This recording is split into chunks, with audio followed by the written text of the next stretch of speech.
보편적으로 기질이 강한 식물일수록 효능도 높고 효과도 높으며 사용도도 높더라고요. 그러니까 우리가 쉽게 흔히 보는 풀을 우리가 잘 활용만 하면은 약용의 가치뿐만이 아니라 효과 가치를 창출할 수 있다고 볼 수 있겠습니다. 일본 히로시마에 원자탄이 떨어졌을 때에 생각하는 풀이 많이 있었겠지만 그 가운데 의성초랑 풀이 자라는 곳에서 방사성 물질은 물론이거니와 해독하고 주위에 있는 풀들이 고사되지 않고 성장했다는 설이 나오고 있어요. 그러니까 유일히 제일로 번식한 풀이 의성초였고 의성초가 자라는 곳에서는 주위에 있는 다른 풀들도 자라고 있다는 사실을 발견했어요. 그런 만큼 의성초가 해독하는 과정이 굉장히 강하다. 해독하는 기능이 높다. 이렇게 보실 수 있겠습니다. 그래서 우리가 의성초를 재배하는 것은 보편적으로 토질이 중성 토질, 산성이나 약알칼리성 정도가 아니고 중성 pH 7.4 같은 약알칼인데 7.0 정도 된 토질을 보면 아마 좋다 그래요.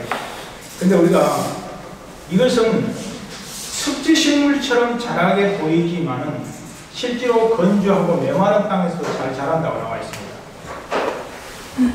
이게 특징이 뭐냐면 의성초만큼은 항생제나 농약이나 이런 걸 주지 않고 추비를 하지 않아도 된다는 사실입니다. 그러니까 의성초 같은 경우는 추비를 하지 않고 비료를 딱히 두지 않더라도 자생력이 강해서 강한 에너지를 가지고 있어서 재배를 한 번 하면 2년 정도 수확이 쉽게 된다고 해요. 그런데 수확할 때에는 보통 5월 꽃이 피기 시작할 무렵부터 시작을 해서 우리가 가을 꽃이 약간 메마를 때까지도 가능하다고 나와요. 그런데 약성이 제일 높은 경우는 지금 이제 이달 정도 되겠죠? 5월달부터 이렇게 5월달부터 이렇게 지금 현재 채취하는 걸로 되어 있습니다. 우리가 약용식물을 볼 때 보통 보면은 의성초는 비린내가 난다고 이제 이렇게 말을 합니다. 비린내가 많이 나는데 실제로 비린내가 나는 것은 아시아권에 의성초라는 용어를 쓰고 있는 나라가 32개 나라 정도 되더라고요. 그러니까 우리나라도 의성초 같은 풀을 쓰지만 일본에서도 마찬가지, 중국에서도 마찬가지, 말레이시아에서도 마찬가지, 인도에서도 마찬가지, 인도네시아도 마찬가지. 이렇게 해서 아시아 국가 많은 나라가 의성초, 고기 의자, 비린내 날 성자입니다. 풀초자인데 의성초를 내가 한문을 보니까 이게 이렇게 되어 있더라고요. 여러분들이 보셨겠습니다만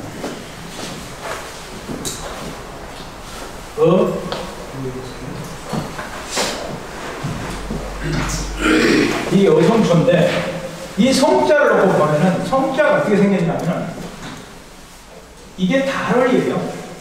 이게 날일자예요. 날생자. 우리는 한문이라 하는 것은 퍼준다고 했어요. 퍼준. 맞춰나가는 거거든요. 제가 이걸 강의를 준비하면서 야 이게 의성초를 왜 의성초라고 했을까? 음과 양을 공생하고 있다는 사실입니다. 그런데 이 성질은 약간 찬성질이에요. 그래서 보니까 의성초라는 것은 누구나 보편적으로 쉽게 사용할 수도 있고 가공할 수 있는 품목이 되겠다. 그러니까 의성초를 가지고 이제 뒤에 나올 겁니다만 의성초를 가지고 우리가 재배를 했을 때 가공을 하면 그걸 가루로 만들어 가지고 분말로 해서 비누를 만들든지 샴푸를 만들든지 환을 만들든지 이런 경우도 있고 또 의성초 생잎을 따서 즙을 따서 녹즙기에다 즙을 내서 마시는 경우도 있고 또 의성초를 가지고 튀김을 해서 먹는 경우도 있습니다. 그래서 어떻게 이용을 하냐에 따라서 약성을 가지고 있는 그 성분을 흡수할 수 있는 것이 굉장히 중요한데, 어떻게 이 약용식물을 활용하는 방법이 그래도 효과적으로 극대화시킬 수 있느냐. 우리가 생것은 비린내가 나서 먹기가 매우 곤란합니다. 그래서 곤란해서 어떤 식으로 먹느냐. 보편적으로 말리는 순간 약성은 약간 떨어지지만 저장성과 보존성을 높이면서 냄새를 줄일 수 있다.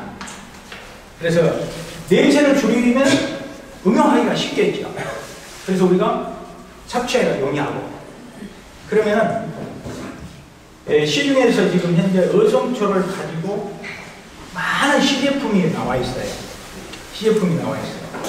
그러니까 우리가 약용식물을 공부하신 분들은 과연 이것이 어디에 쓰이는가, 과연 그것이 이게 약성을 얼마나 가지고 있고 어떤 효능을 발휘하고 있으며 이것이 과연 우리 몸에는 어디로 가는가.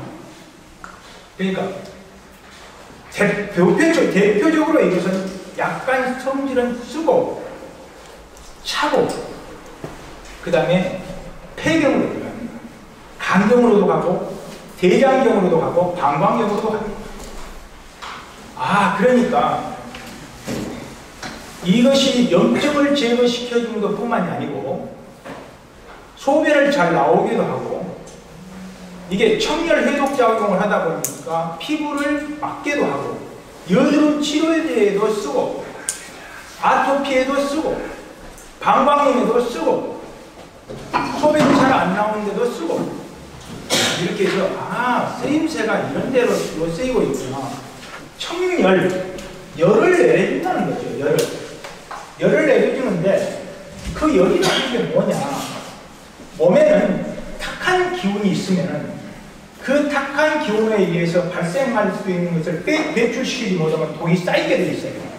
그것을 우리가 그 열을 해독시킨다는 게 해독. 풀을 해친다는 말입니다. 풀을 해친다. 풀어서 해친다. 해독.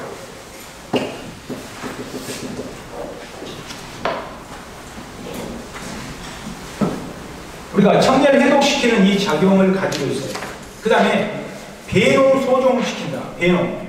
그러니까 내 몸에 있는 물질을 배출을 시키는데 어떻게 시키냐. 농이나 염증이나, 그러니까 우리가 종기나 몸에 있는 탁한 기운으로 생기는 염증을 밖으로 배출시켜준다고 써졌어요. 그래서 우리가 지금 현재 이 약용식물은 소종 배농시키고 리뇨 퉁림한다. 리뇨. 소변이 잘 나오도록 만드는 거예요. 소변이. 리뇨. 소변이 잘 나오려고 하는데 리뇨. 소변을 밖으로 잘 내게 하는 것도 굉장히 중요합니다. 그 다음에 밖으로 내출시키지 않으면 안에 있는 쌓이는 물질이 잠복에 있겠죠. 쌓여 있겠죠. 효능을 보면 그렇게 될 쓰입니다. 보면은 담열천이라고 써놨어요. 담이 가래 담이잖아요. 담이 몸에 쌓이면은 열이 발생합니다. 우리가 기침을 하게 되면은 열이 상초로 들뜨게 되어 있어요. 우리가 보편적으로 우리 소환하는 선생님들 가운데서 의성초, 홍보배추, 배, 도라지, 딱주 이런 걸 넣어가지고 뭘 만드냐 하면 보통 건강원에서 즙을 짭니다. 그래가지고 치료를 하신 분들이 꽤 많이 있어요. 그러니까 만성기관지 천식, 기관지 염증, 해수, 천식 이런 때 의성초를 넣습니다. 우리가 보편적으로 아토피를 치료하는 데 있어서는 한약재 용어로서는 방풍통성산이라는 약재가 있습니다. 방풍통성산이라는 약재에다가 여러분들이 주위에서 구할 수 있는 피부병에 좋게 구할 수 있는 물질을 넣어가지고 효소를 만드는 거예요. 제가 만들어봤어요. 저는 굉장히 많이 만들었는데 이걸 만들어서 먹고 바르고 하는 거예요. 그러면 효과가 어느 정도 좋냐? 굉장히 좋아요. 민간요법으로서 아주 탁월한 효과를 낼 수 있어요. 그래서 우리가 약용식물을 가지고 어떻게 활용하는 것이 효과적으로 좋은 것인가는 우리가 서로 공부를 하면서 서로 나눠볼게요. 제가 그 약용식 여기에 보니까 일본에서 어떤 일이 있었냐면 일본에서 치료를 하는 데 있어서 방사선 물질과 염증을 제거하시는 물질과 또 여기에 해독하는 작용과 이런 것을 거치는 차를 하나 만들었더라고요. 그 차가 바로 무슨 차냐 하면 제가 보니까 일본에서 만드는 닥터 와인이라는 이 약간 술인데 이걸 먹음으로 인해서 알레르기라든지 비염이라든지 식진이라든지 아토피라든지 무좀이라든지 이런 걸 치료하는 거예요.